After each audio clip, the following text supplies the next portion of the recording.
कल्पना कीजिए आप समुद्र की 100 फीट की गहराई में हैं। चारों तरफ सिर्फ खामोशी है और अंधेरा, और अचानक टॉर्च की रोशनी में आपको पत्थर की एक विशाल दीवार दिखाई देती है। एक ऐसी दीवार जो हजारों साल पुरानी है। यह कोई फिल्म का सीन नहीं बल्कि भारत के इतिहास की सबसे बड़ी खोज है। हम बात कर रहे हैं भगवान श्री कृष्ण की द्वारिका नगरी की, जिसे सदियों तक लोग सिर्फ एक कहानी या मिथक मानते थे। लेकिन जब वैज्ञानिकों ने अरब सागर की गहराइयों को खंगाला तो जो सामने आया उसने विज्ञान और इतिहास की नींव हिला दी। आज के इस वीडियो में हम आपको उस सफर पर ले चलेंगे जहां विज्ञान खत्म होता है और रास्ता का सच शुरू होता है। क्या द्वारका सच में सोने की थी? यह कैसे डूबी और आज वहां नीचे क्या मौजूद है? चलिए इस 5000 साल पुराने रहस्य से पर्दा उठाते हैं। कहानी शुरू होती है महाभारत काल से, जहां जरासंध के बार बार हमलों से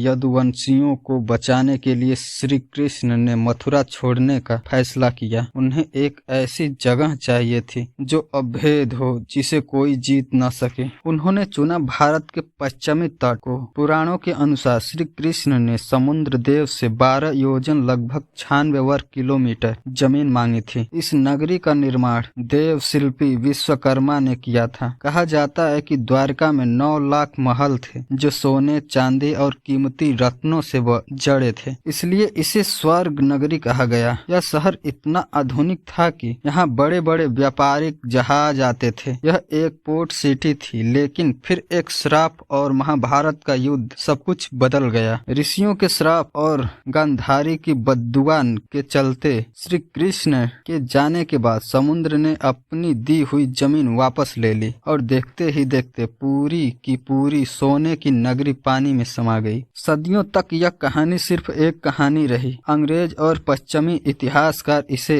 भारतीय कल्पना कहकर खारिज करते रहे, लेकिन सच को ज्यादा दिन तक दबाया नहीं जा सकता। 1963 में डेक्कन कॉलेज पुणे ने पहली बार खुदाई शुरू की, लेकिन असली सबूत मिले 1980 के दशक में, जब भारत के सबसे महान आर्कियोलॉजिस्ट डॉ S.R. राव ने कमान संभाली। उन्हें फादर ऑफ मरीन साइकोलॉजी कहा जाता है। डॉ राव का मानना था कि जहां आज की मॉडर्न द्वारका है, ठीक उसी के पास समुद्र के नीचे असली द्वारका दबी हुई है। जब उनकी टीम ने गोता लगाया तो उन्हें जो मिला वो चौंकाने वाला था। उन्हें पानी के नीचे विशाल दीवारें, किलेबंदी और पत्थर के बड़े बड़े लंगर मिले। ये लंगर बताते थे कि यहाँ बहुत बड़ा बंदरगाह था जहाँ दुनिया भर से जहाज आते थे। सबसे बड़ी बात, उन्हें वहाँ एक ऐसी सील मोहर मिली जिस पर 3 सिर वाले जानवर की आकृति थी। और मजे की बात यह कि महाभारत के हरिवंश पुराण में साफ लिखा है कि द्वारका के नागरिकों को अपनी पहचान के लिए एक खास मुद्रा सील दी जाती थी। यह हुबहू